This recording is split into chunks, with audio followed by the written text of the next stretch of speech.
My name's Ed Piscor. I'm Jim Rugg.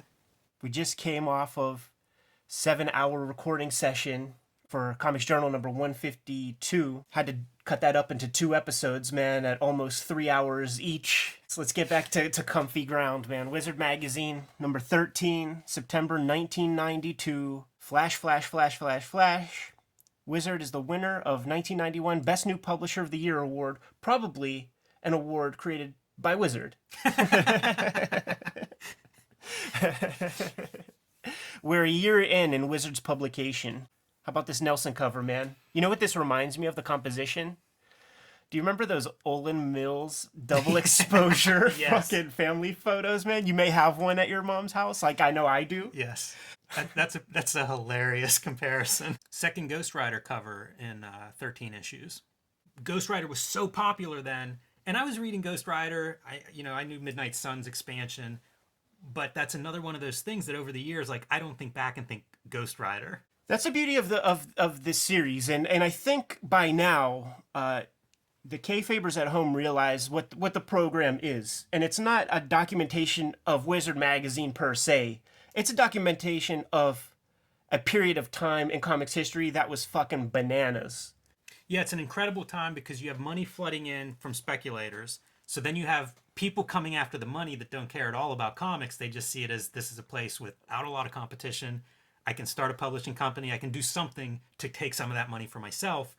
While the people are still there, like Gary Groth and Fantagraphics, who are proponents of comics as art and elevating the medium, and artists all looking around and seeing those piles of money and wanting their own stake on it as well. In a lot of ways, this is like the treasure hunt of early 90s speculator boom money.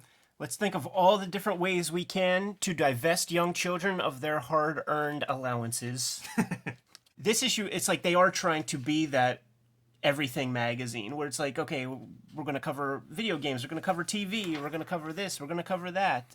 Letter from publisher where Gareb Shameless, in case you missed the cover notification, points out that they have been given this award as Best New Publisher from Diamond Comic Distributors. Oh, it was Diamond who gave them that award. It's like a mission statement that he's laying out to the crowd. Just wants everybody to know that he's going to do everything he can to try to make the magazine nicer and slicker and more valuable. So Mr. T's in this picture with Gareb, and he's wearing a Now Comics shirt.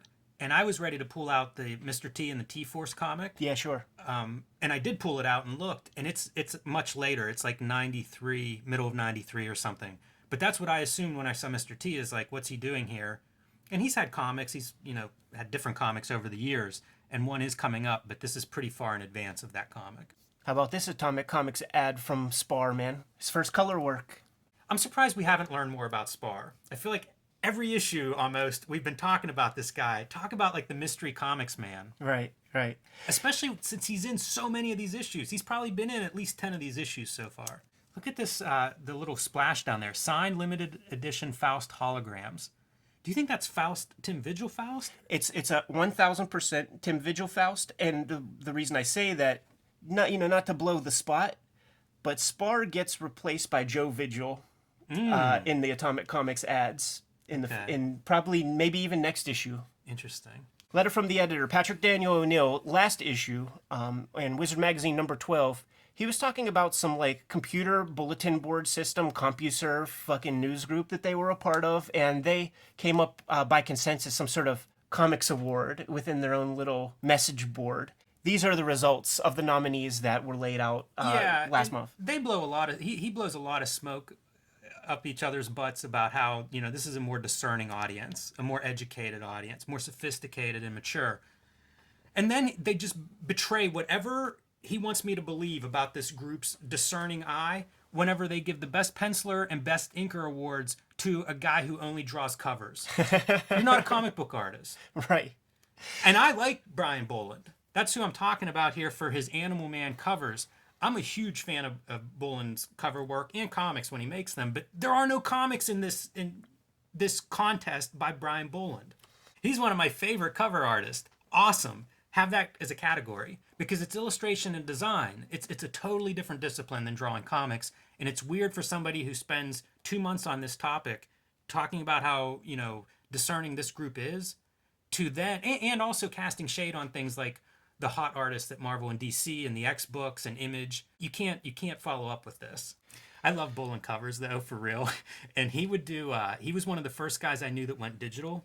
And in the early days when I was trying to, basically reading everything about comics I could find online, he had a really good tutorial that went through his whole process. Great figure artist, colorist, all of it.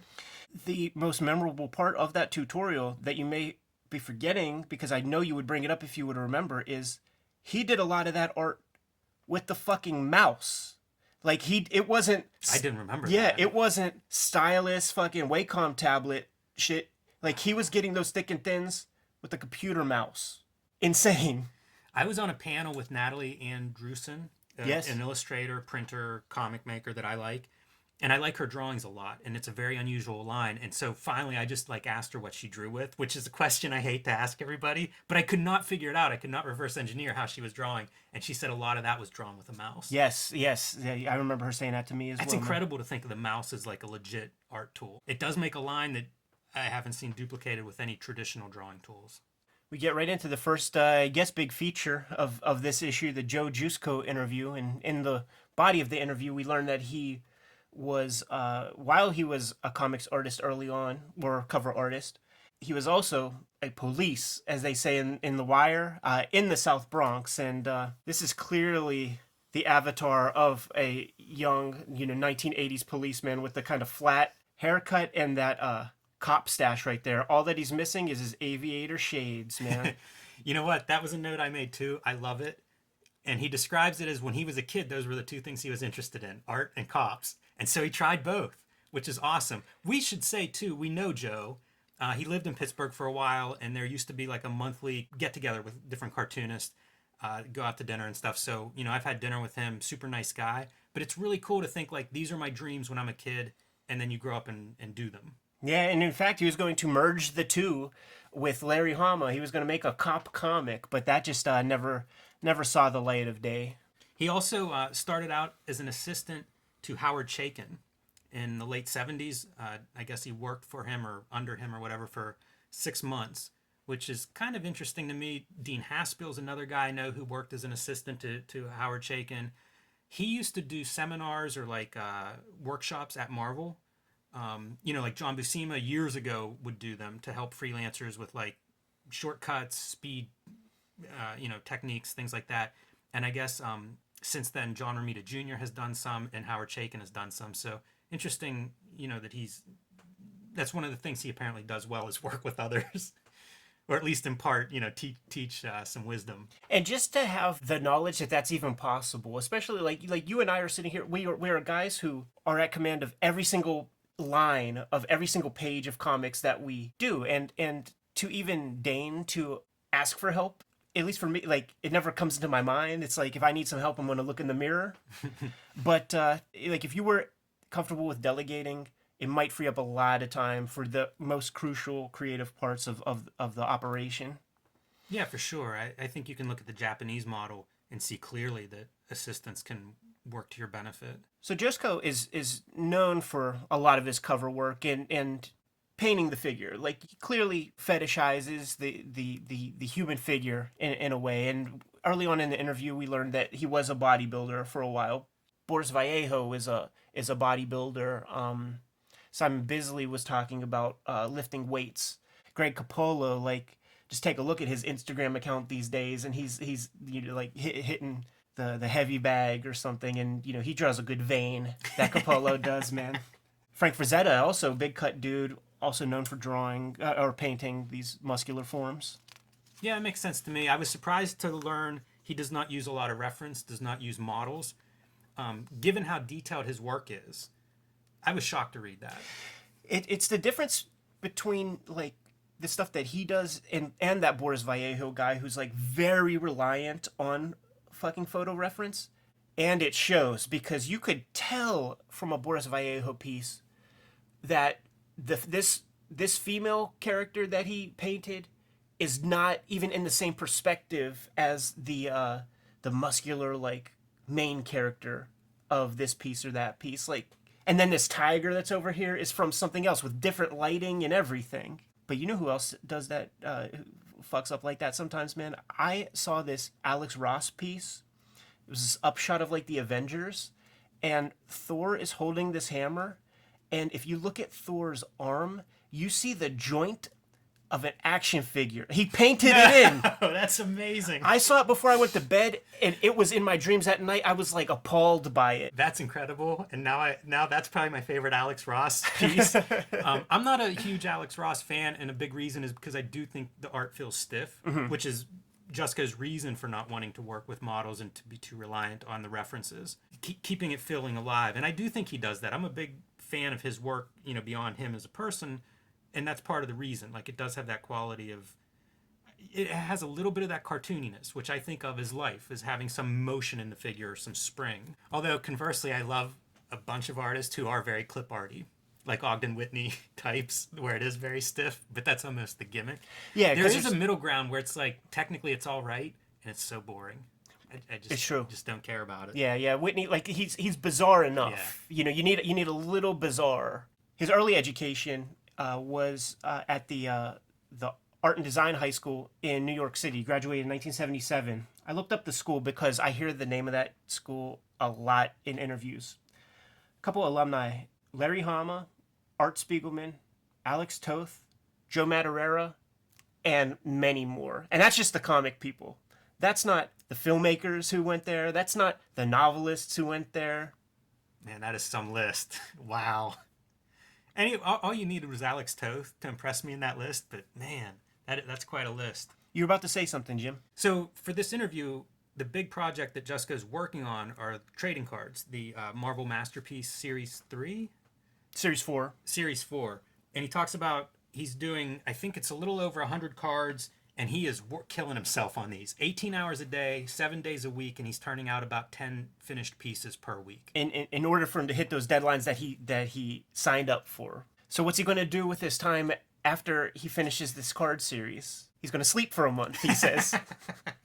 He also does some WWF work at this time. That's my favorite work of his. The box art for the tabletop WWF hockey game, where every wrestler had a gimmick hockey stick.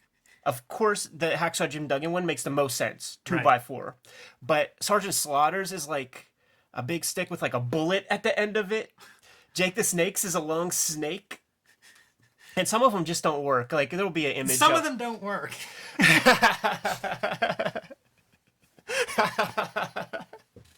And then just imagine, like, you play the dome hockey at Chuck E. Cheese when you're a little kid, and the little sticks will get caught up in one another. Imagine fucking tugboats, his little inner tube, getting stuck in earthquakes, whatever the fuck he would have. I can't even believe any of this exists. Could you imagine describing this to somebody? Imagine if I showed up and I was like, Ed, I gotta get to Vince McMahon. I have the perfect idea for what they should license. An ice hockey game.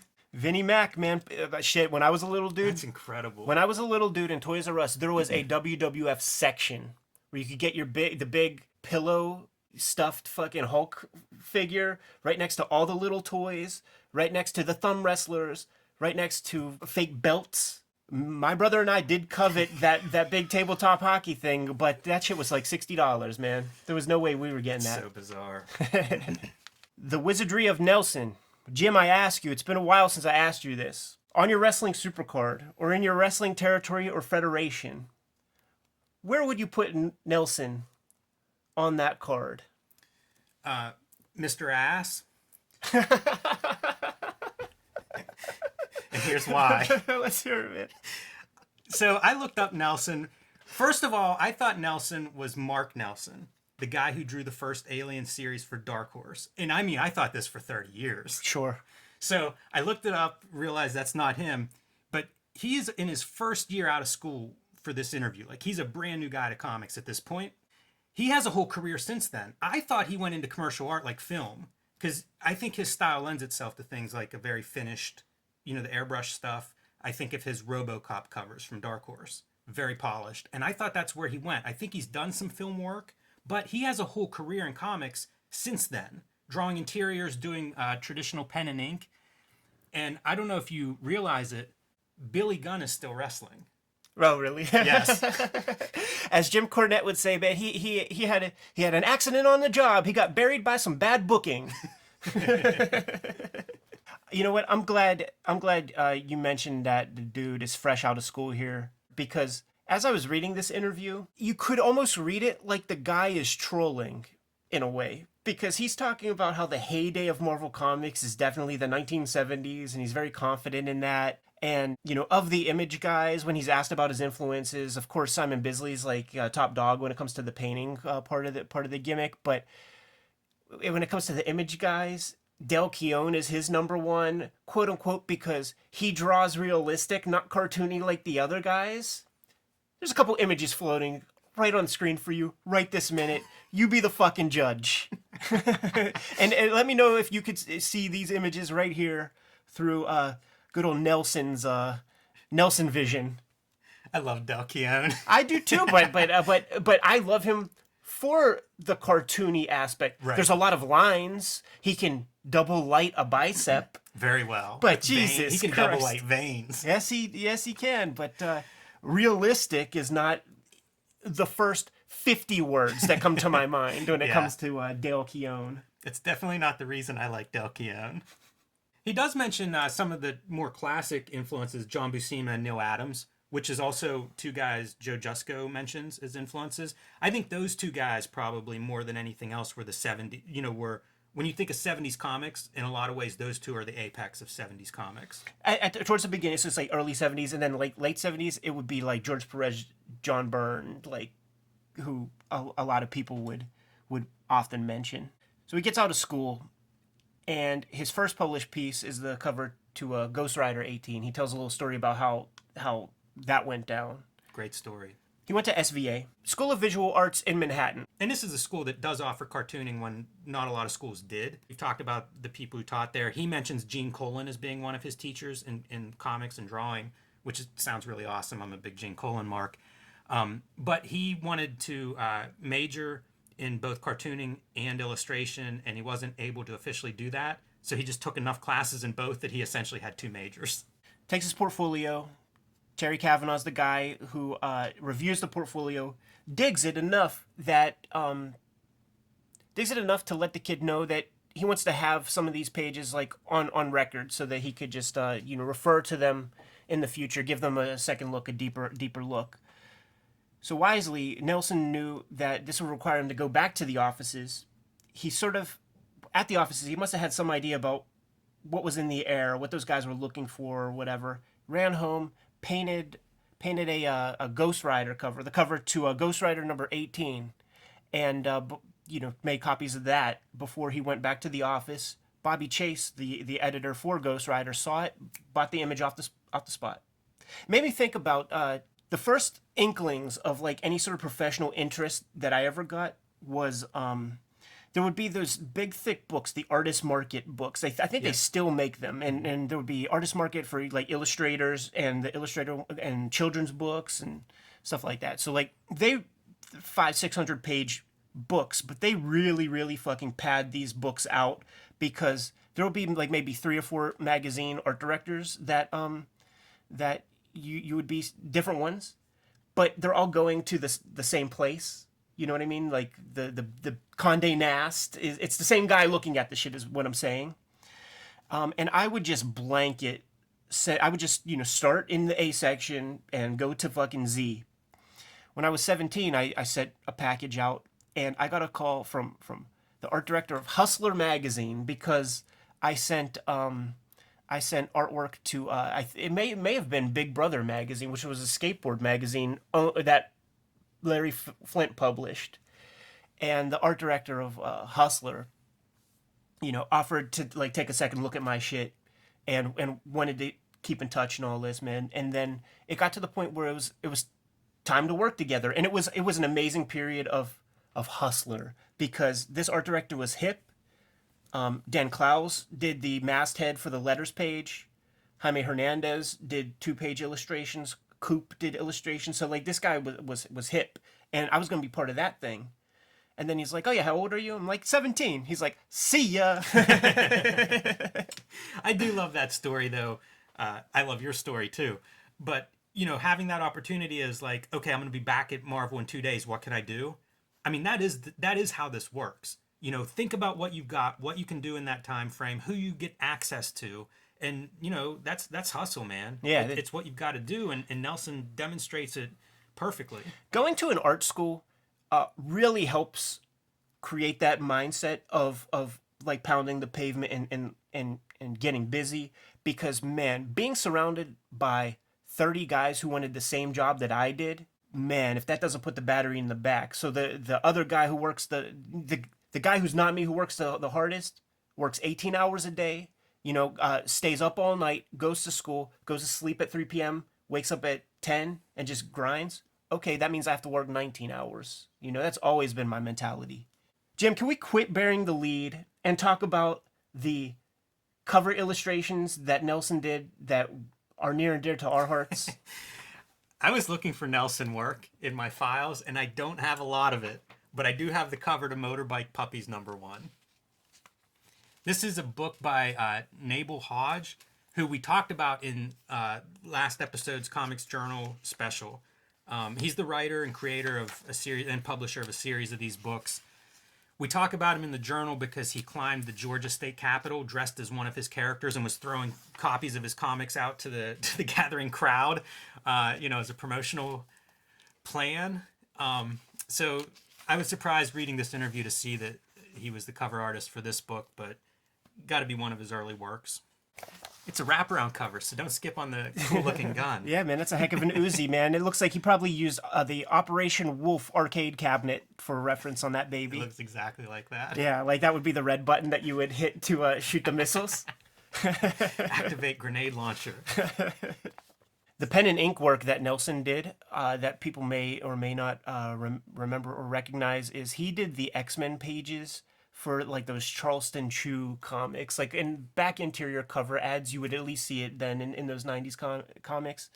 I used to want those real bad. The Charleston Chew joints, man, they sucked. Like, like everybody, it's like you really appreciated the main X-Men title when you would see the Charleston Chew fucking comic, or you would see the X-Men Pizza Hut comics, or you would see even the X-Men Adventures comic that was based off of the animated series. It's like, don't take Mark Silvestri and Dan Green for granted. For sure. Spirits of Vengeance by Patrick Daniel O'Neill. It's partly that character fluff that we're just going to ignore, and then it's partly Howard Mackie talking a little bit about his process or whatever. But Howard Mackie is he is a jobber. He's a company guy. There's, in the history of comics, in the history of his career, he's never done a comic that he's owned, as far as I know. So that implies he does jobs. He gave up the security of being a salaried employee. Like, you get what you get as an editor in this ridiculous booming period where the royalties you're getting on a comic far exceed what you get for your page rates. He makes the tough decision to stop the salaryman gig and become a ham and egger. It is an interesting time for him. He's credited with the consistent piece of Ghost Rider, who's a super hot character, super hot book. He's had several artists go through Ghost Rider. He's the consistent remaining piece. But he's quick to point out that in that artist-writer value debate that has been raging, he views it as a collaboration and thinks that it's a poor argument, that one is substantially more important than the other. My note here calls Howard Mackie Switzerland.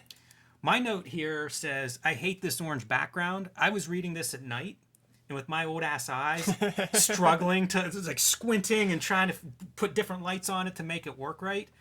So my note is about the design of this article as opposed to any of the content of this article. Television's Greatest, Hollywood Heroes by Andy Mangels. Not since, I believe, Wizard Magazine #9, when we had like a 10-page article with the Image Founding Fathers talking about all their hopes, dreams, strategies, what is Image Comics, giving space for 6 guys to talk. We have like a 10-page Andy Mangels article about everything that's getting canceled or is going to potentially see the light of day in the 1992-1993 television season. This thing would be 5,000 pages if it were right now. That's true. That was the first thought I had as I got to about page 25 of this article. Was like, this is with 3.5 networks. Like, what happens if you did it today? It's incredible to me. My big takeaway, and we'll get into some of the details of different shows and stuff, but my big takeaway about halfway through this article was just depression. There are so many shows that are starting up that I have no memory of whatsoever, and it's like, these are the successes. This is stuff that made it to air, and it's just like 10% of them maybe I've heard of. And I was alive watching TV at this time. Let's see, some standouts to me that kind of root this article in a period of time. Stephen King's The Stand miniseries is going to be coming out, 8-hour miniseries slated for spring 1993, and there'll be a Tommyknockers one as well. My first note, though, is about the DC's Human Target. He notes that that's going to, it gets a lead in from David Lynch's new show. And I thought out of this entire article that David Lynch's new show is probably the most substantial piece for me. Yeah. Of course, being Twin Peaks. But that doesn't even get called out by name. Yeah, not even 400 other shows are identified, but not David Lynch's new show. Yeah, especially George R.R. Martin's epic series. It's being developed for ABC. No, not Game of Thrones. It's called Doors. George R.R. Martin has an incredibly long line of licensed materials that just didn't hit, I guess. It's certainly not like Game of Thrones. Yeah, but you see his name forever. As long as I've been reading comics, he's been associated with different things that were being licensed and adapted either for TVs, movie, comics. It's quite a career. If you even remove Game of Thrones, it's quite a career. Yeah, my parents were big fans of the Beauty and the Beast show. That he did a lot of writing on that. What else do we have here, Jim? How about an episode of Quantum Leap where Scott Bakula inhabits the body of Tom Selleck on an episode of Magnum P.I.? Did that ever come out? Kayfabers, if that episode came out, let me know. Let me know what season, all that stuff. I might have to just give that one a spin. That show ran a long time. It seems likely. I didn't know that Magnum P.I. was going into the 90s. Like, that was a show when I was a little kid. Or maybe it was like stunt casting, like they bring it back or something. Yeah, they do mention a Knight Rider, some kind of Knight Rider revival is mentioned in here. And I mean, there was just another Knight Rider revival within the last 5 years. That's the other part of the depression of reading this stuff is like, Knight Rider's gone around for a 4th or 5th time now. Nobody has a better idea than the 4th iteration of Knight Rider. This time, for this version, Kit is a girl, and there's a hologram of her that I guess rides shotgun. It's a little unclear. We'll move along. Andy Mangles is sad to report that the Fish Police animated series is a piece of hokum and is so bad that not only is it being canceled, but they're not even going to bother airing the last 3 episodes of that dead fish. In development, there is an American Gladiators cartoon in the works. That was a licensed machine. I had figures. I had action figures. That's what I mean. Me and my brother converted a Nitro figure, early Nitro when he still had a mullet. We converted him into the Superman who comes back from the grave with the mullet. It's right over there. I could pull it if I wanted. Save that for toying around. Yeah, sure. Some things are in development by some guys who see the potential in comics being adapted for the screen. These producers, Danny Bilson and Paul DeMeo, working on a triplicate of developmental opportunities with a Sandman film, American Flag film, and a Green Arrow TV series. Only took about 25 years for that baby to come out. Who knows? I wonder, it would be interesting to see if those guys are attached to it.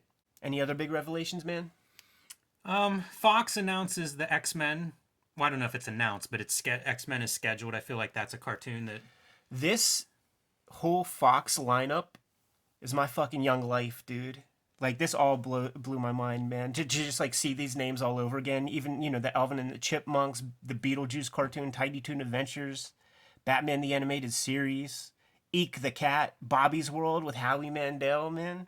There was a subversive joke in Bobby's World that I'll never forget, man, because it blew my mind that it even went on the air in a way, man. It's little Bobby, he's underwater and he's having some kind of an adventure. And like a female octopus comes swimming by and he says something like, "I thought only boys have tentacles."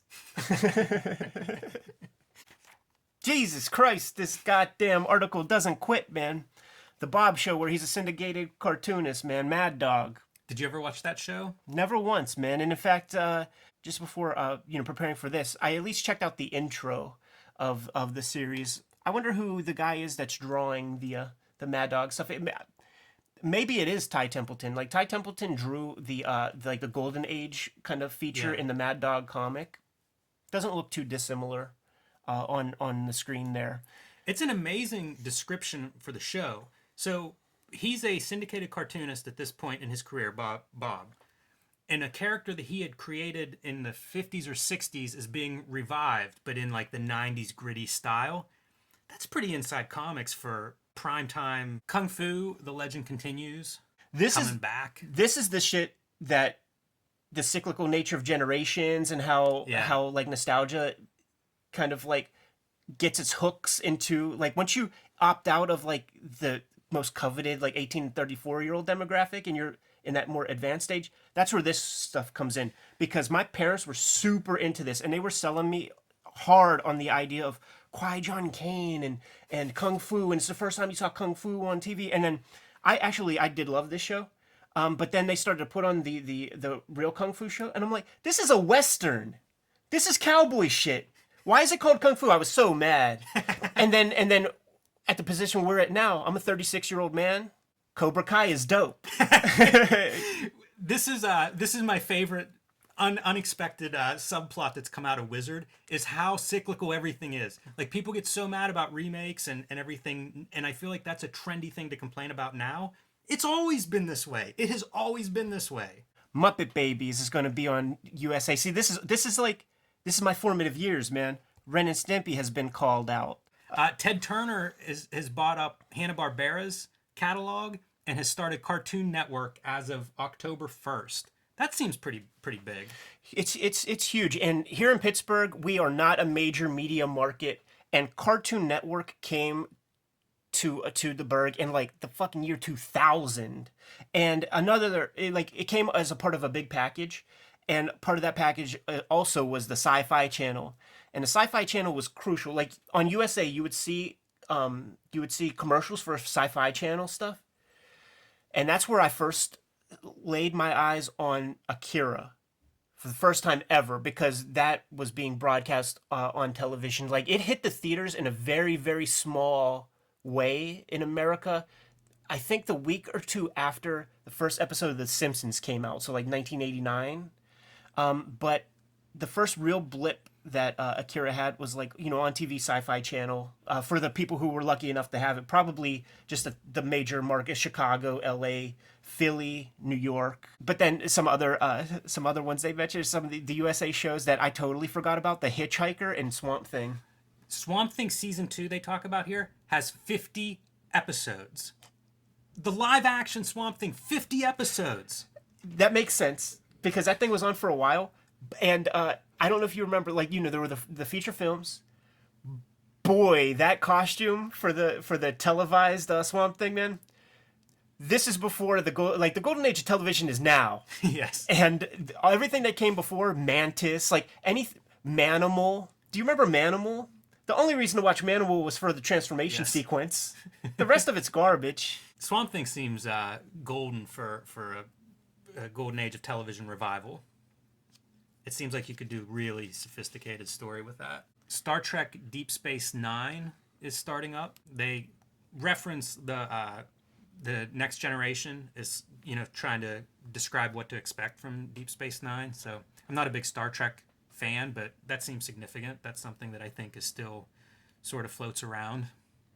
The Family Channel. I forgot about that, man. They renewed Zorro for 13 new episodes. And I remember, like, I absolutely watched, because I'm a little bit too young for Super Mario Brothers Super Show. So, like, it was in syndication on the Family Channel. I was just too little when it was on originally. So that's how I watched it. And I would watch the Zorro. And I remember there's an episode of Zorro with Adam West.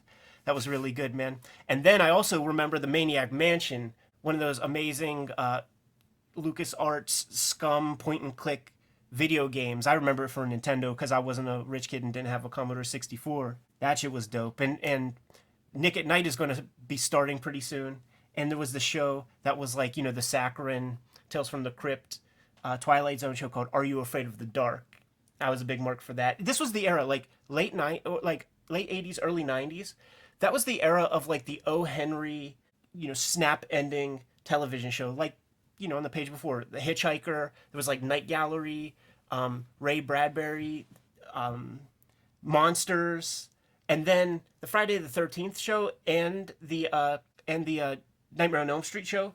That's all they were too. They were just like these like little half-hour snap ending programs. And then I guess like the last big note I have here, Tales from the Crypt. None But the Lonely Heart, that episode, because this is the era where HBO is playing the same shit over and over and over again, constantly, man. The Sledgehammer music video, Jesus Christ, I've seen that 5,000 times, man. And this episode, None But the Lonely Heart, where it's like the carnival barker guy who comes back from the dead, like, I had to see that damn episode 5-6 times.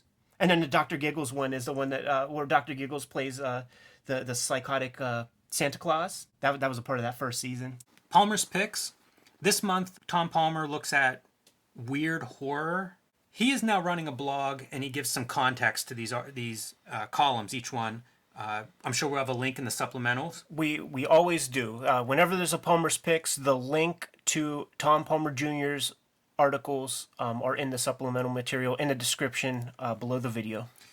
So this is kind of the end of his beginning period, in my opinion. This is the last big anthology column for the most part. There's a couple exceptions, but for the most part, this is the end of like grouping all of these huge cartoonists. They'll all be soloed in the future, and we'll get into those as it comes up.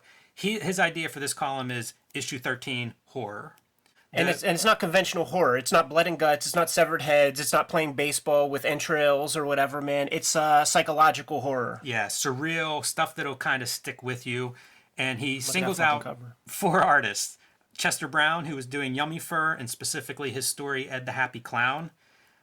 Charles Burns, who all of his work has that psychological horror element. Dan Clowes, who was towards the end of Like a Velvet Glove Cast in Iron, which was the first big graphic novel he serialized in 8-Ball. And Jim Woodring's Frank, which is a wordless comic of bizarre, almost defies description, of bizarre cartoon characters that are sort of pantomiming and interacting and antagonizing, and Eviscerating. It's incredible. Yeah. So start off with Chester. So this is Chester Brown doing Yummy Fur. Tom Palmer singles out a few specific examples. So this is issue number 1. And one of the first pieces he calls attention to is Ed the Happy Clown, the title character from the graphic novel, falling and breaking his leg in this gruesome fashion.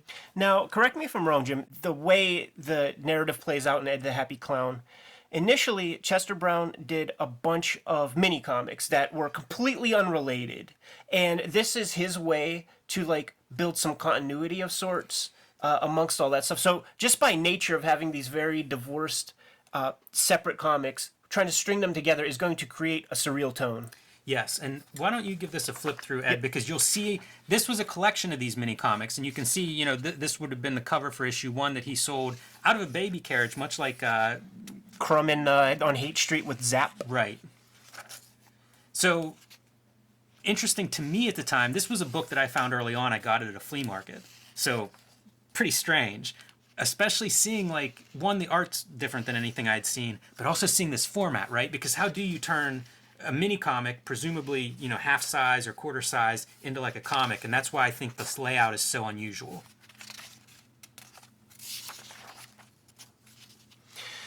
Later in the series, we're going to see.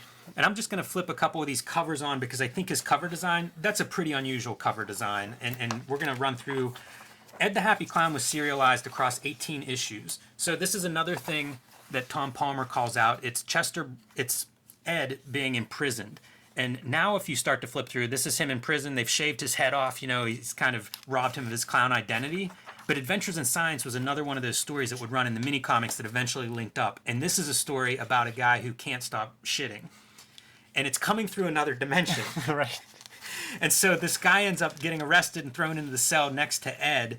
and the cell just is filling with shit. And it eventually triggers a jailbreak, where it's literally pushing out the walls and out the door, smothers the poor guy who was rooming with him. Again, surreal, strange, stream of consciousness type horror.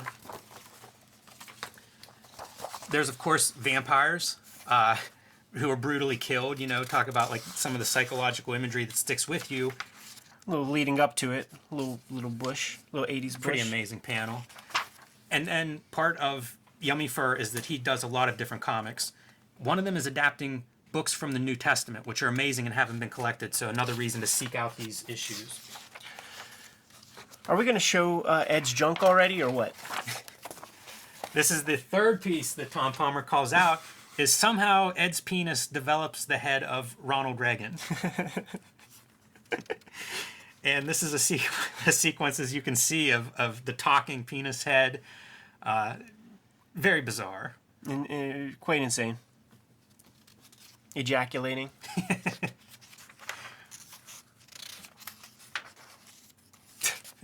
Amazing. Yeah, so I'm just going to show a selection of some of these covers because I think they're pretty noteworthy. One of the things that's underrated, I think, is how good this series was as comic books, as standalone single issues. Like, starting to see, and other comics have done, you can find examples of this on other comics, right? What is essentially the interior page. Just unusual layouts, These are 80s and very early 90s, so this was one that always stands out to me. And these are the issues that serialize the Ed the First Happy the Clown issue. story, which Just kidding. which receives a collection. Let's show off the collection, because we're definitely going to be talking Yummy Fur in a future Palmer's Picks. Yeah, so this would be a first printing. This has been printed a lot. Drawn and Quarterly reprinted Ed the Happy Clown in a really nice miniseries that was annotated by Chester Brown in New the covers. early 2000s, 2005, something like that. It's a very nice series, and then that was collected as Ed the Happy Clown in a book with the annotations, which is a really great addition. Forward by my man Harvey Picar, and Chester draws himself like this little rabbit character, which is quite amazing because you would never see this kind of thing in an American Splendor comic. And Chester Brown, part of the reason all his work seems to be annotated is because he constantly edits. So whenever he would collect the book, collect it into a book form, he's making changes, he's omitting some stuff. So some of the flow and some of the story here is redrawn or taken out, or... Yeah, I don't know if any of it's redrawn, but some of it's definitely taken out and then probably put back in subsequent editions. The other noteworthy thing with the covers to his to the late reprint that was done in the 2000s was that he developed this very ornate crosshatch style that is insanely laborious, and he would draw each of those covers twice. So not only is he doing this super extensive crosshatch with tech pen and 20,000 lines on a piece of paper, but he's doing it twice, and the one that sees print is his favorite one.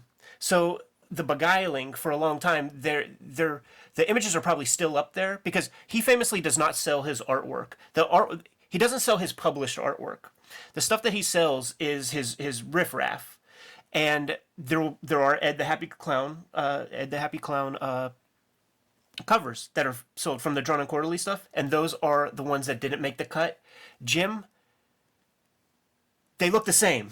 Yeah. A lot of neurosis in comic books. For sure. This would have been published a couple of years ago by Uncivilized Books, and it compares all of this. This is consideration of the Yummy Fur serialization of Ed the Happy Clown, the differences that were made in subsequent editions and collections, and getting into things like going from mini comics to turning this into a graphic novel in mid form, which is kind of an unusual process. But a lot of what Chester Brown did in Yummy Fur was very much pioneering, especially in American comics, even though he's Canadian, North American comics, let's say. And so this gets into really the nuts and bolts and details of what was changed, why were decisions made, what are the implications of doing this stuff in the different formats, different styles. Nice interview in the back here. Get your hands on this if you're a Chester Brown fan. Can we segue to Clowes? Let's do it. So, like Jim said earlier, the big narrative that Mr. Palmer's talking about in this feature is the Like a Velvet Glove cast in iron story, which was collected in this edition. At this point, Clowes had 2 other collections that were out on the shelves. However, you would say that the official Lloyd Llewellyn collection and Lout Rampage collected just various small ditties from the 8-Ball comics. Like for the first, you want to pull up the first 10 issues of 8-Ball, which was Clowes' anthology series. The cover for the first edition of the collected Like a Velvet Glove cast in iron is one of my favorite covers. It's like bands and like really cool black bands. I mean, not like rock bands, but like color bars. And it's just a really striking graphic. So yeah, cool. I don't. It doesn't ring a bell, so I'll look. I'll seek that out for sure. So this is 8-Ball number 1. This was a one-person anthology, much like Yummy Fur, Hate, any number of these comics, and it would feature a chapter of Like a Velvet Glove cast in iron, along with short stories. And so he talks about the horror elements in Dan Clowes' work. I was going through and marking a few, and I thought we should just flip through this one because you get to see some of this S&M elements. There's a snuff film. Basically, the main character separates from his girlfriend and then believes he sees her killed in a snuff film in an adult theater, and then sets out to figure out what is that. This little bathroom yogi guy that all of these guys are going to attain wisdom from is, I believe, taken from Clint Howard. Ron Howard's little brother plays this kind of character in Rock and Roll High School. Like, he's the guy who tells you how to score with chicks and stuff, and like all the guys are like waiting in the stalls for him. And Clowes will go on to do an animated Ramones music video for a Tom Waits cover that they do. His work of this period is often compared to David Lynch. I think this character looks very much like a David Lynch character. And just like this is a David Lynch kind of scene. But this is very much like that homeless person in Mulholland Drive. Right. This character stands out as nightmarish. One other piece while we have it here. Well, no. Save it. We'll save it. Yeah, because we're guys, whenever we start to cover the Chester, the Yummy Fur Palmer's Picks or the Dan Clowes 8-Ball Palmer's Picks, expect a 45-minute ditty. So these are some of the sequences and pieces that Tom Palmer calls out in this column, specifically this character. This right here is what I call this is hipster radar. Like when you go to SPX, you will see this fucking little tattoo on people's bodies, man. Makes sense to me. In this story, this is part of a possible conspiracy. It appears in advertising. Historically, there are people that are tracking that down. And of course the other horror elements are kind of the S&M of the cops beating up Clay, our hero. Another memorable sequence. Yeah. The guy with a shrimp in his eyes. Yeah, we're going to have fun with the whole Dan Clowes Palmer's Picks, but... You know how we were, like, I have to just say something about this. This is such a great spread. This guy, in the day of the internet, was known as the farting preacher. Yes. Like, he makes these very passionate faces, and guys would just like lace in these like little fart sound effects and shit like that. But Clowes, like, what the entire series is basically him just like, it's like a regurgitation of like all this pop culture stuff that sort of influenced him. And he was into red 2-bar tapes and prank phone calls and Shut Up Little Man. And I guess this means in the 80s, there were VHS tapes of this guy's ridiculous televangelist show floating around with, like, cool people. Like, in the Shut Up Little Man documentary, he talks about how, before the internet, you needed to, like, befriend, like, a couple of these, like, mavens for this weird stuff, or else you just won't get a hold of it. And just looking at this again, it's like, I'm going to imagine that one of these mavens slid him a VHS tape with this fucking weirdo. There's Tina. Yes. That's another character that Tom Palmer calls out. What more can we say? It's like we're just biting our fucking tongues right now. Yeah, I mean, I can't recommend this stuff highly enough. I think graphically it's incredible. This was one of the early alternative comics, cartoonists that I latched onto, and it's because, I had in my head that these kinds of things were drawn poorly and they were, less than. Right. Until I actually started to read one, and you realize, like, graphically, it's totally accomplished. It's highly advanced. You know, his lettering is astounding, his design sense is astounding, and the story itself is just this bizarre nightmare world that is more accessible than I would always think this stuff would be impossible to read whenever I would hear a description of it. And interviews, he talks about a lot of this stuff was coming out of dreams.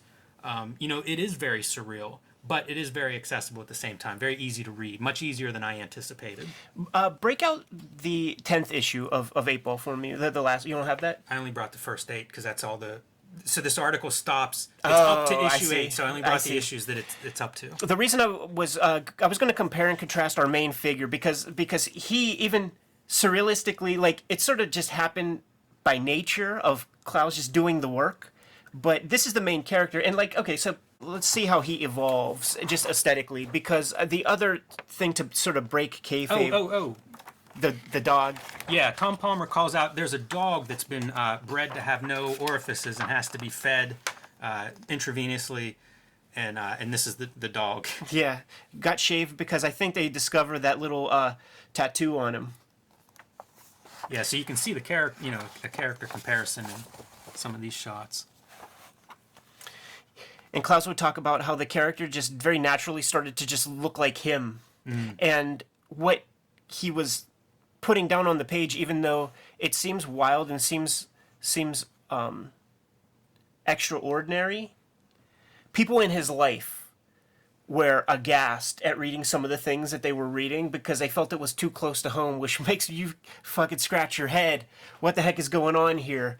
And, you know, to break kayfabe in terms of the craft of the thing, another reason why I wanted to take a look at issue 10 of 8-Ball was to just compare the dates of issue 1 and issue 10, because Clowes, famously, when he talks about Velvet Glove, is that he almost had to handicap his art style because he grew, by his lights, he grew leaps and bounds as an illustrator and as a cartoonist over these 10 issues. So he almost had to, like, dumb down his drawing to kind of, like, try to keep a consistency amongst the complete narrative. Right. Ultimately, yeah, just couldn't like you can only hamper yourself that much. It becomes far more elegant. And here's a comparison with this spread right here. Even you know, he's trying to keep that kind of style, and then just look at this illustration. This is another bite your tongue, because here's Don Simpson, Pittsburgh's own, weighing in. But we'll save it for the more Dan Clowes focus. Not part of Velvet Glove, but fits into that surreal horror kind of and stuff. I swear to God, he hired this guy to, like, be Steve Buscemi's roommate in Ghost World, man. In fact, Steve Buscemi looks like a Clowes drawing. Very much so. This could be the fucking show. We could just be talking about this stuff all day. Who comes next? Woodring? He'll come next in our presentation. So these are... Jim was a series that he was doing. Fantagraphics, I believe, was publishing it. That's one that's cited here. First 4 issues, I think, are all that have been published. This is number 6. And if you didn't listen to the Epic Tour de Force Comics Journal program that Jim and I did the last 2 weeks, Jim Woodring had a career in animation before he was doing his comic book work, and he worked for Ruby Spears alongside Jack Kirby on such animated extravaganzas as Turbo Teen, the cartoon where the boy does turn into a Corvette. This is a more autobio. Well, I don't know if autobio is right. This is a little bit of a departure from his Frank character stories, which are traditionally wordless. Should we take it to the real This is another piece that is called out in this article, and this is more indicative of Frank, except most Frank stories are black and white, I think. This is pretty exceptional at the time that it would be in color. But the Frank stories are wordless. They're these odd cartoon characters, odd landscapes, and kind of incredible. A very unique reading experience. Speaking of Jim Woodring, you know, in interviews, he's talked about psychedelic experiences and, you know, certainly channeling dreams, and very much like surrealists did in the past, you know, he's using similar channels to pull out some of this imagery in some of these stories. I've always adored his color. Do you have any idea how he accomplished the color in this era? I have no clue. but it could be something that comes out of the animation stuff. It absolutely does. 1000%. Look at this bastard. So this is a collection of the Frank stories, some of which are talked about in this article. This is from the early 2000s. This is the one we were just looking at, as a matter of fact. Right. The next artist we're going to look at is Charles Burns. And one thing with Jim Woodring, and I don't know that he always gets credit, is his inking is super precise. Yeah. Much like Let's Charles go to some Burns, black and white. where, you know, it's incredible textures, incredible level of craft with his pen work. He's recently made a gigantic pen that he travels around and does sort of art demos with. It was like one of the earliest Kickstarters that I remember was Jim Woodring commissioning everybody to chip in a couple of dollars so that he could create this super giant Hunt 102 nib pen.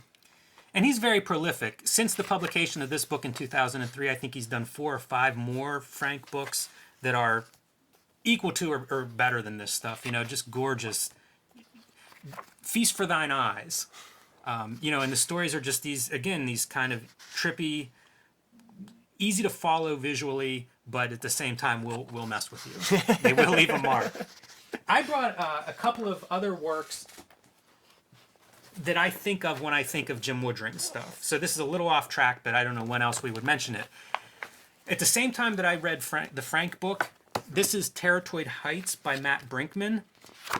The style is a little bit different, but it's mostly wordless, and it's that same wandering through these fantastic unusual characters wandering through a very fantastic landscape. So I read them in close proximity and had a very similar reaction to both. You basically enter this world, and where it becomes apparent is 3 or 4 pages in, you're sucked in. Like, you're now in this world, and you're wandering through it, and basically at the mercy of these storytellers. And then the other piece that I brought along is a contemporary cartoonist, Matt Allison. He does a self-published book called Cankor, and he cites Jim Woodring as a huge influence on his work. And I can see definitely some commonalities there. Certainly worth a look. You know, if this stuff appeals to you, it is. Woodring comics are unique like nothing else. So if you love them, it can be hard to find other things to track down to read. This might be something worth looking into. Woodring's great because my favorite comics are always those ones that are unique and different and create an experience like nothing else. And right. I think Jim Woodring's Frank books do that probably as well as any comic I can think of. Last guy on the docket for this episode of Palmer's Picks, C. Montgomery Burns. Yes, I'm not sure the best place to start with him. We've discussed him a little bit in the past. He starts out at Raw Magazine. Yep. It's and here's a third version. This one is in color. So this was a Raw publication, black and white, heavily influenced by 50s. You know, he and Clowes have some common ground there in terms of being influenced by television, by schlocky movies, by fringe culture. And I think you can see it probably in this. It's definitely like monster movies of the 50s is a big influence. And I don't know if you want to open a page and we can do a comparison of the color in black and white. First? Sure.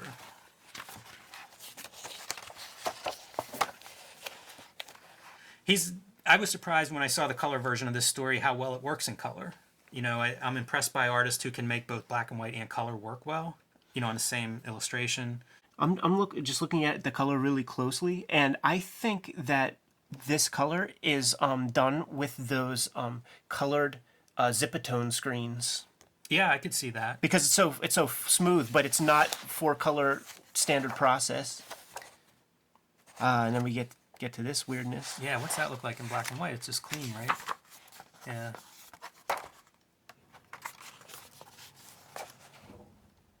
That's interesting, trying to apply a little bit of shading to the flat colors. This feels like the fights I have with my own artwork right. when I'm trying to do flat color, but just a little bit of modeling can add a lot. Around this time, 1992, the years we're talking about, Liquid Television will be coming out on MTV very shortly, if it isn't already in like season 1. And one of the programs that one of the bits that they would do on that series was they would do adapted Dog Boy episodes.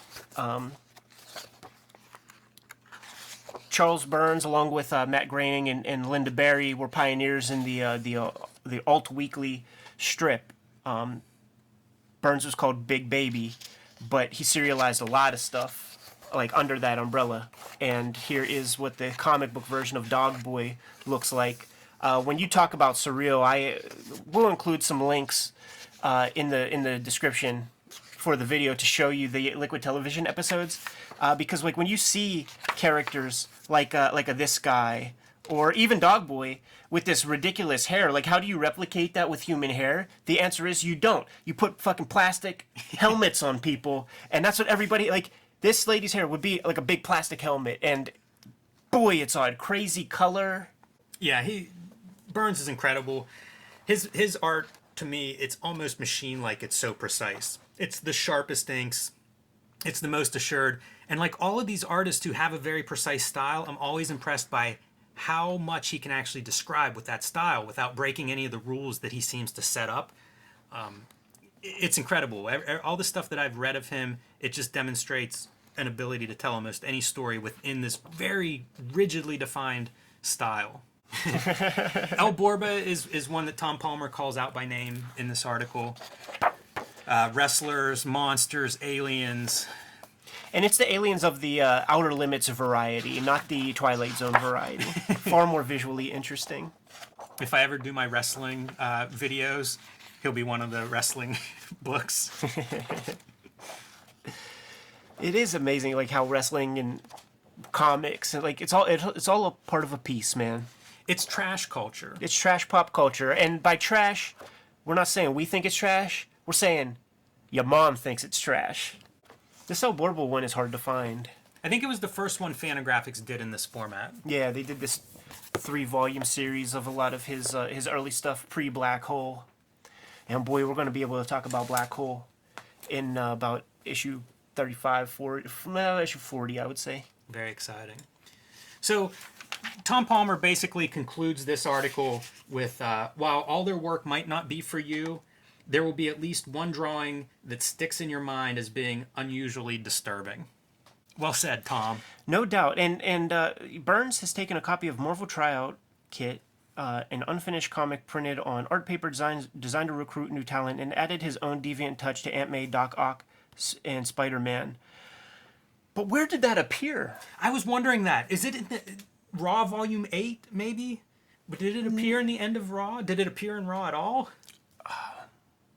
The kayfabers will know.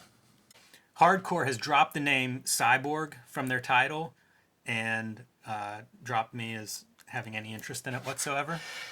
Look at this guy, man. You know, like they had that Harbinger comic with the rotund, super heroine, and they're like, okay, we're gonna have like a male pattern baldness, not even male pattern, but like what we would call a skullet. And then like, how many times did Jim Lee ever draw this fucking image? Like this exact pose, 50 times. They're so generic looking. If Jim Lee can't make your stuff look exciting, you need to redesign your characters a little bit. Well said. Because that is some generic stuff. Brutes and Babes, drawing powerful comics with Bart Sears, and this one is about drawing the female. I don't have much to say about this. I remember Brutes and Babes as being a column that interested me a lot, trying to figure out how to draw comics. I don't have memories of like the first several that we have seen have all been underwhelming to me. This is absurd. By any standard, this is absurd. He went to the Kubert School for a year, and in the life drawing class for the first batch of sessions, first couple weeks, man, it's all anatomy. It's arms, it's legs, Sure. and this and that. When it becomes interesting is when we start getting into the Brutes and Babes pages, when he's giving you plots and stuff. So what I'm saying is his column is just mirroring the rubric of the Kubert School. Wizard's Realm, a look into the world of role-playing games with Doris Schwartz. Have you ever played D&D? I played a couple times in middle school. Mm-hmm. It was very enjoyable, but I'd never had a circle of friends that played. Or Same deal. I've always been interested, but first off, one of the main reasons why I make comics by myself is I just can't play well with others. People fucking annoy the piss out of me, especially if you're not operating at what I consider to be like my standard. which 0 people on Earth do. So what can I do? You know what I mean? There's no way. I'll stick to the one-player Final Fantasy video games that semi-approximate the role-playing experience. But what this article is about is just talking about the similarities and the differences between AD&D and the original Dungeons & Dragons. The amazing art section. Once again, if you're an artist from this section and you're still drawing, by all means, put a link in the comments below so that we could take a look and see what you're up to these days. Jason Christensen, Scott Rosenthal, Joseph Pavone, Stan Tanaka. I found a deviant art page by Stan Tanaka that I have to imagine would be the same guy. Doug Lau does a Predator. Adrian Scott, Galactus. These are really impressive to me. The reason, like, I Google all of these names. It's a practice I've started doing, like, over the past couple of episodes, because I love to see the progress of these guys. Like, whenever I dig up old black and white comics from the 80s or whatever, one of my favorite things to do is to Google their names and see what these cartoonists are up to, because once you hit a certain level, I can't imagine you just stop drawing. You know what I mean? You have to keep drawing. Bernard Danovich, Juan Alcantara. Cerebus making an appearance. Yes, Eric E. we'll call him. Right next to James Widmark. Jason Meek, I think I saw some stuff online with him recently. Mark Counts and Mike King do a She-Hulk. Like, they identified that Gareb Shameless really loves fucking She-Hulk. Wow. Chris Battle. Is that my turn to pronounce that? I like the Chris. I like this cartoony Cable. This is another one of those I would have hated at the time. Yeah. But man, I look at it now. It's great. Excessive violence issue. These guys really go for it, and it's impressive to me to see the level that these covers are. Of this group of names, Chris Battle is the guy who I found who did go on to have a pretty stellar career in animation. Working on such programs as Dexter's Laboratory, Powerpuff Girls, Samurai Jack, and Teen Titans Go. That's interesting because he's already in that cartoony style. Yeah, I wonder how old he was at this point. Wizard Comic Watch, Marvel Team Up 65. I guess it's an early appearance of Captain Britain when he had that, like, geez, man, if you can't draw animals, imagine having to draw the old Captain Britain with this, like, lion coat of arms symbol on 6 panels per page. Yeah, his new costume was no treat either, but it looked really cool. It did really, yeah, well said, man. And then this is a funny one because the idea of Wizard Comic Watch is like, get these comics while they're cheap because they're just going to escalate in value on the strength of some things that are happening, you know, in comics at this point in time. So these Daredevil joints that they're calling out here, Daredevil 272 and 273 are the first appearances of a villain called Shotgun. I don't know if he was even a full-on villain, because I think he teams up with the Punisher at one point in Romita Jr.'s Punisher Warzone run. I was on board for Shotgun. I thought Shotgun made perfect sense. This is such a cool... I think that's such a cool drawing. Yeah, for sure. There it is. That's my favorite thing ever for 13-year-old me. Before the character named Random is created, or like, no, who is the other Daredevil guy who had the handgun, like where it's like there's no hand, it's just the arm is a gun. Oh man, I always think of Random Violence and X Factor, but I think there's a different character too. There is. There's his name's Bushwhacker, and then his hand gets cut off, and then whenever they point those handguns towards the camera, it really looks like a sphincter. It looks like a gaping, goatsy fucking, because it's flesh color. You know, it's flesh color is. Yeah, the flesh color is the most disturbing color you can make anything. Especially if it's a gaping hole. Reason to flip through these, of course, is John Romita Jr. inked by Al Williamson. This is one of my favorite Marvel runs of comics. Absolutely. It's a big run. Ann Nocenti writes it. There's some great stories. The story arc before this one we were talking about is Daredevil going to hell, facing Mephisto. Silver Surfer shows up. It's snowing at one point in hell. It's a really cool, this whole run. Typhoid Mary was in it before that. There's a big assassin named Bullet. It's a lot of good comics over about 30 issues, 35 issues. But the Al Williamson inks over John Romita Jr., I'm not sure Romita Jr. ever looks better to me. Yeah, I was a super giant mark for this stuff. And when I'm a young kid trying to, made the decision that I'm going to grow up to become a cartoonist. So one of the things that I did early on was copy comics from whole cloth. Like, just let me figure out the mechanics of just how a page of comics looks. So I have a couple pages from my John Romita JR period, man, because like I copied the complete first issue of Dark Knight Returns. The same, the next month I might have copied Team Youngblood #3. So when did I do this? 1995. I would have been 12 or 13 years old, depending on when in 95 this was. It's incredible. Look at how tight your lettering is. It is. I had an Ames guide. Was trying to figure out how to use it. A lot of dots to put your pencil in that Ames guide. So just 2 pages. Let's center that up a little bit, man. I think what I connected with really was kind of like the organic line, like the wobbliness of the line and the volume of them. It felt like something that I could do with the tools that I had access to, because like I just have Sharpie and like Flair pen. With Great hands. I love well drawn hands. That's the thing. Like Romita JR, he's great with like body language, and like the way he can put weight on the legs, unlike anybody else can. That was one thing I always thought with him and Kirby, is the weight. Like, those guys really captured volume, especially of the figures. And you could draw different, like the body, like just the subtle movements of like the subtle positioning of these legs and stuff. I love her design too, Typhoid Mary, with the magenta, the flat magenta color. Really awesome. Let's go to Wizard News. Will Spartaccio comes to Image Comics Press, man, with Wetworks.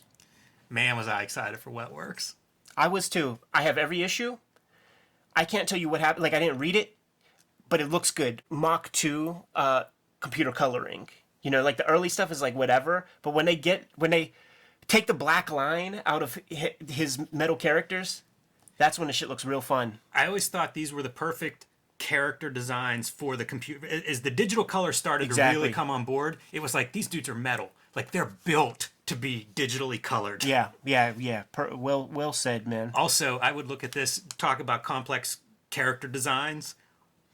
This is the apex of the most impossible thing to draw ever. Like, the complexity of the guns, the rendering of the metal. It was just breaking every rule of character design. Marvel Masterpieces on the way, the Joe Jusko cards. Dracula comic coming from Topps pretty soon, man. Mike Mignola. This is an important comic. Mike Mignola, one of my favorite cartoonists, very influential on generations of cartoonists at this point.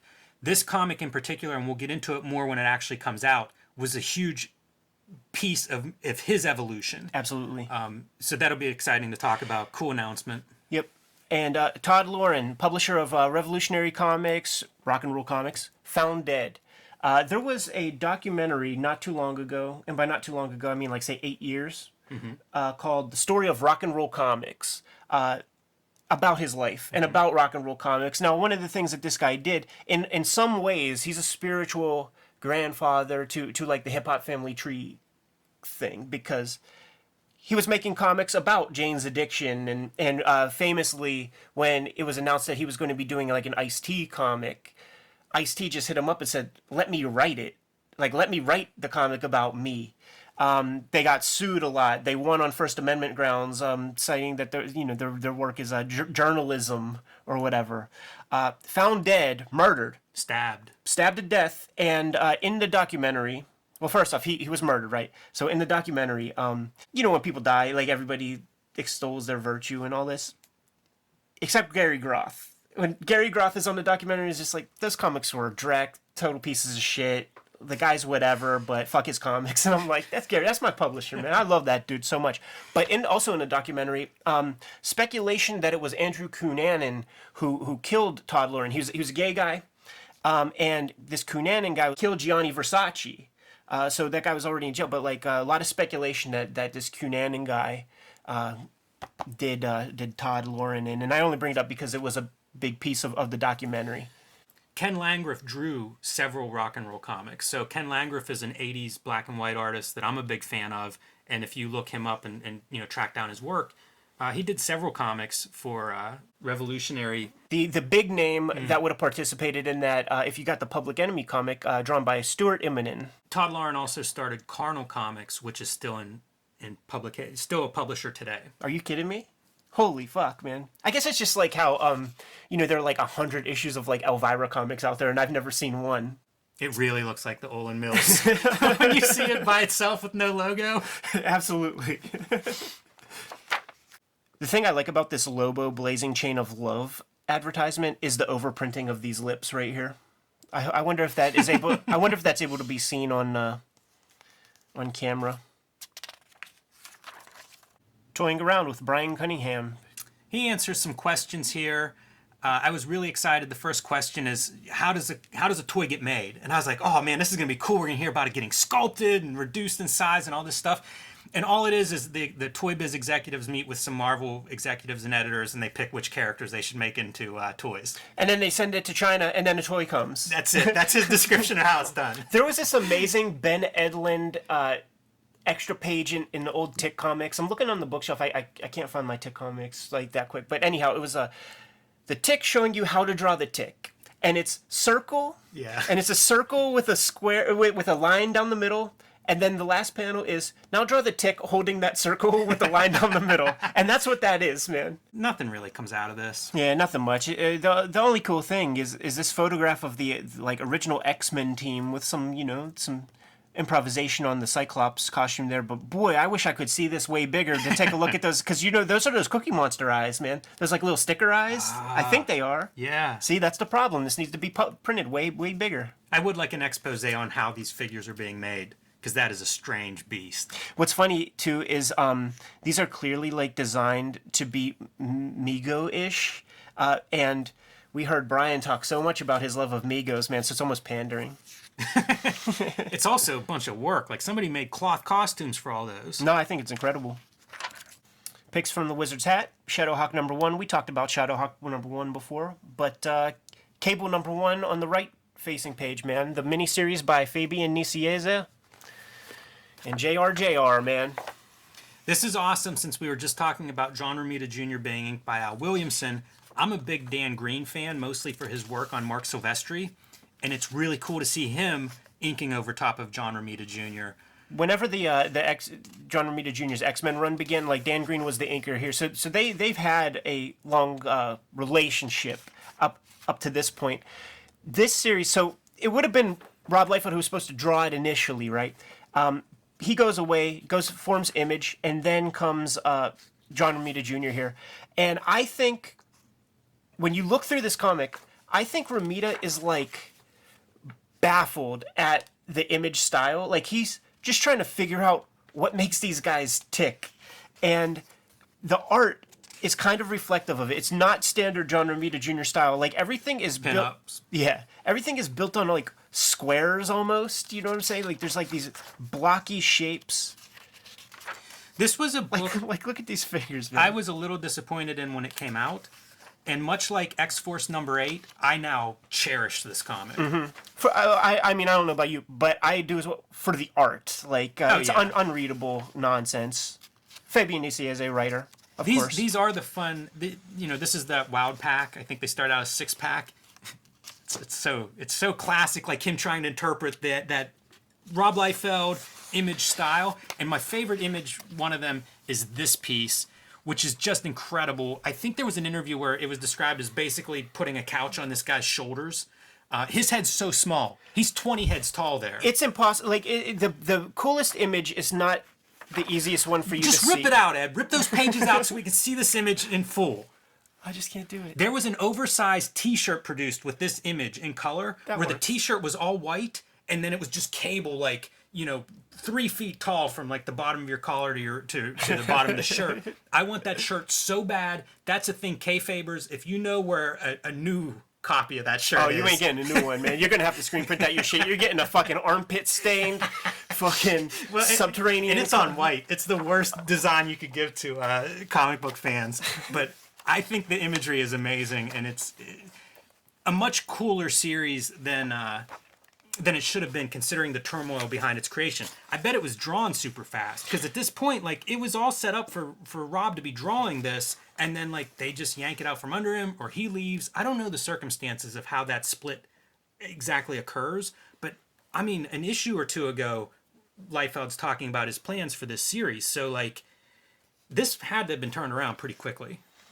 John Romita Jr. is one of those pencilers. Like he's like a penciler of yore, where he's not delineating every single line with precious intent, and requiring that the inkers follow along. And when you take a look at John Romita Jr. pencils, if you could find old photo sets, he will use just the side of the pencil to like delineate these kinds of shapes, and like that's what I love about the way Dan Green handles the metal. It's just like. Just brush that shit Green in there. was flipping these things out as fast as he could draw them too, which is probably something he learned on X-Men. That style of penciling is what you'll see if you see like a John Buscema pencils. Yeah. And I can remember seeing, there might have been a pencil edition produced of like Thor or something that John Romita drew, or maybe it was preview art, but I've seen his pencils, and I remember seeing them and thinking like, I would love to ink this stuff, and I would do it in that Charles Burns style. Because it's substance. Like you say, the finished part would be up to the inker. Yeah. And that's why you see, like, when Klaus Janson inks him, it's amazing, or whenever Al Williamson inks him, you get these different interpretations, almost like a different illustration finish. And I think there's more to be had. Like, I think it's a very rich... It's sad to me that part of inking is basically out of comics. Now you have a very precise, I'm going to reproduce whatever the pencils are, as opposed to Kevin Nolan, or, you can name any number of these guys who were amazing illustrators on their own, and it was a collaboration, and there aren't too many pencilers that work that way anymore. It's true. Cyberforce #1, Mark Silvestri. I brought it for a flip through. I was very excited whenever Silvestri, started this book. He was one of the guys leaving Marvel that I really enjoyed. I liked Wolverine. I liked his X-Men run. I thought it looked great. As he moves more into really, I think, working at homage and having like Scott Williams ink him as opposed to somebody that's more brush heavy like Dan Green, my interest begins to fade. Yeah. Because I like the life that he would often produce in what were probably often in bi-weekly comics, because he would do bi-weekly runs on both X-Men and Wolverine, so he was churning those things out quick, and they had a real dynamic quality. Some of it's still here. I kind of like Cyberforce at this stage. For a #1, some of the best computer coloring of any of the Image #1s, man, by Joe Chiodo here. He's the guy all the Image dudes would point out as being like the best artist. And you take a look at that old site, even like Conan comics and stuff, and he just knows what the hell he's doing, man. And working on my X-Men comic and looking at his work at like a molecular level, his storytelling was amazing, because he even gave that up here. Once again, said at the beginning of the episode, dumb down for the audience, double your dollars, man, and this is what people want, this is what he's going to give them. Youngblood 0, man, origin issue. I'm curious to see the publication date inside this one. December of 1992. Oh, that's not bad. I was thinking this was like 1994. I do not remember it coming out in this initial run, so... The noteworthy thing here for me is the fact that this is Dan Fraga's earliest work with Rob in Extreme Studios. That's hilarious. Right. That looks like a paste up. Yeah, not his best look, but I'm sure he's still a kid. He was very young. I have that Image Plus, and it has everybody's like birth dates and stuff. He must have been 18 or something when he was drawing this book, because his birth date I think is 5 years younger than Rob Liefeld. I was thinking about like Extreme Studios, the guys that Rob brought into the game or whatever, and I would say my favorites would be Fraga and Chap Yap. I would agree with you. Yep. I liked Fraga. He had a kind of an Art Adams influence that really comes on, and especially by the time he gets to Black Flag. But he was probably my favorite out of that group, and Chap Yap probably #2. Yeah. Chap inspired me mostly because when I first heard about him, he was 19 years old and I was 12 years old. So it's only 7 years away. Like, I could become a cartoonist by age 19, and it took me till age 21. What can I do? Yeah, that's not. Those eyebrows are good. It's like Eugene Levy playing Battlestone. I was going to say Scorsese. The noteworthy thing here, too, story-wise, is so it ends with like the formation of Youngblood proper, as we know them. Badrock is reading a Wizard magazine, but then there's this character Link. Do you remember the deal with Link? And then they show this panel right here with Link. And there was towards the end of Extreme Studios' run, because you never see Link again until the Extreme Sacrifice storyline, and the entire narrative is like based off of Link. So it's like Rob Liefeld seeding in like his mysterious Boba Fett character as early as possible, because in the letters pages after this comes out, like it'll be dominated with people asking about, will we see Link again? What's up with Link? What's going to happen with Link? That's great. That segues nicely into one of the letters we'll see this month.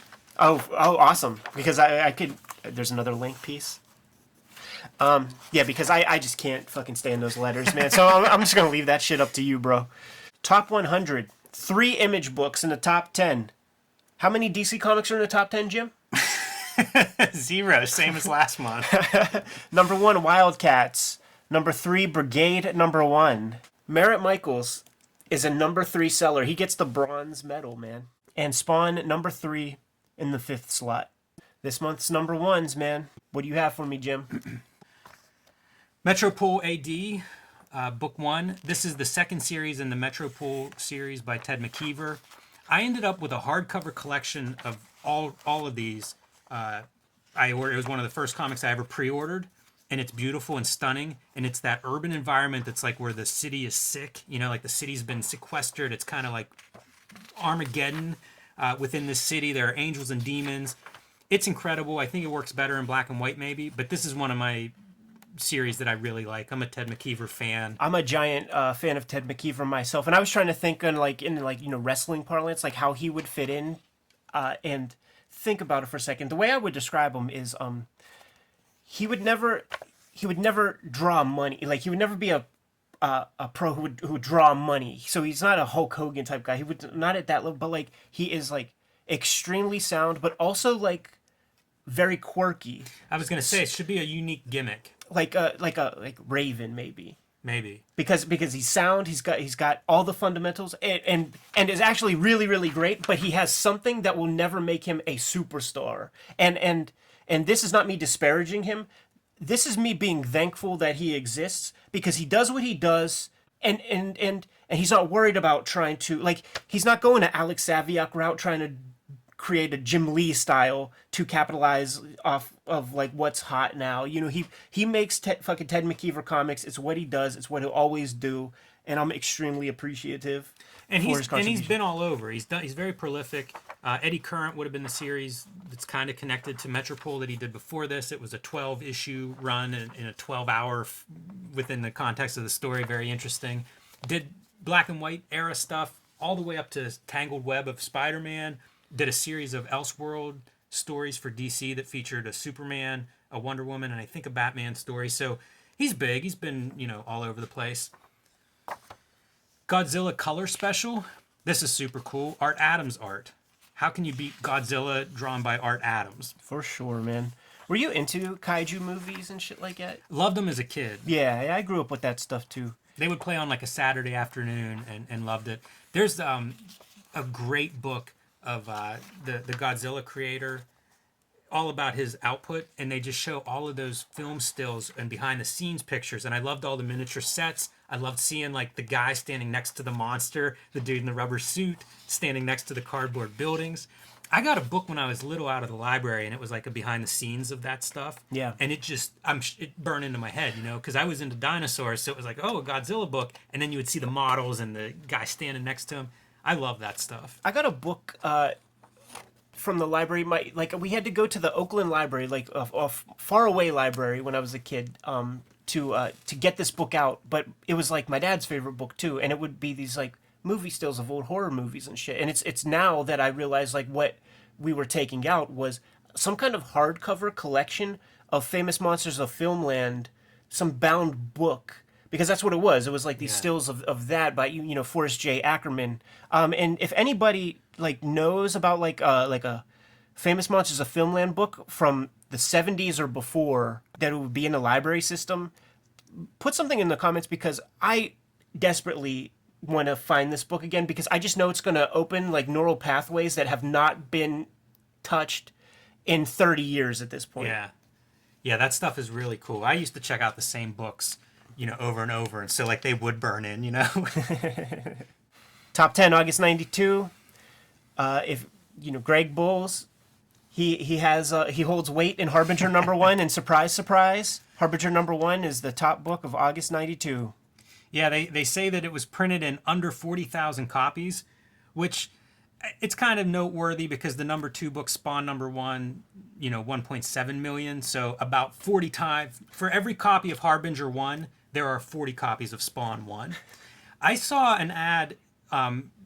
Hopefully we'll come across it soon in one of these books, but it would be selling mail order comics, and Spawn, Wildcats, Youngblood, they're like 10 or 15 bucks for issue 1, which is absurd considering the quantity that was printed. Like, guys would hoard them, and I've heard people that worked at different comics retail shops that would talk about, people would come in with their X-Men #1s, the Jim Lee X-Men, or Spider-Man #1s, and it would be like, it's not worth, we have cases of them in the back, and that's how they could spike the price, is because, like, yes, we bought 5,000 copies, but we're only selling a few at a time in order to be able to mark them up.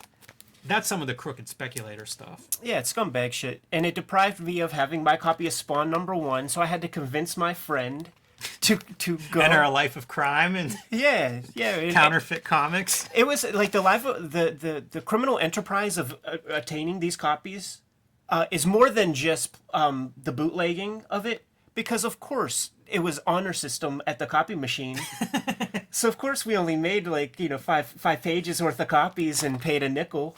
Top 10 hottest artists: McFarlane, Jim Lee, Rob Liefeld. 4, Whilce Portacio. 5, Silvestri. 6, Mark Bagley. 7, Eric Larson. 8, Ron Lim. 9, John Byrne. And 9 again, Mike Zeck. Spider-Man, Soul of the Hunter. I would like to think that that's a comic book rather than Mike Zeck getting shine for just more cover work. Our usual modus operandi is to go to New Mutants to take a look and see how our first appearance of Cables are doing. But I just wanted to take a detour and stop on this Daredevil and the Punisher Child's Play. It's like this 3-issue. You can't even call it a trade paperback, but it's less than a trade paperback. It's more than a prestige volume. So we have to come up with a different designation for it. And the noteworthy thing about this for me is it's the first time I ever laid eyes on Jeff Darrow artwork. Of course, this little thumbnail does not do it justice. Hopefully I find a really good image online that I am showing on the screen right at this very moment to just show you every single one of those bullet casings on that cover there. Let's take a look at our Miracle Man #15s. First off, I hope everybody's stocking up on Miracle Man 15. Yeah, at this all of point, our 1992 listeners. Let's see, Miracle Man. Our Miracle Man #15 is still going for $2. Buy all of them you can. I seen that goddamn book like back in like if we go in my other room, man, I have every issue but 15. New Mutants 87. Sit down. Are you ready for this, guys? New Mutants 87 has depreciated in value about $10. Going for $65, man. It's going for $78 not too long ago. We missed it. We're in trouble. Wizard Magic Words, what do you got for me, Jimmy? All right, so the very first letter writer praises the magazine but says there's room for improvement, and his first problem is referring to girls as babe when talking about your potential female audience. Their response is, it's just our amusing way of referring to women sometimes. That's the Wizard response. Anything else? Yeah, there's one more. All right, let's continue with our X-Men versus Iron Man issues. So this letter writer writes in to talk about how Colossus versus Iron Man, Colossus in human form, Tony Stark minus the armor. Ah. And of course, the editor responds by explaining how, Tony Stark recognized he was vulnerable outside of the armor, so he got Captain America to train him a little bit.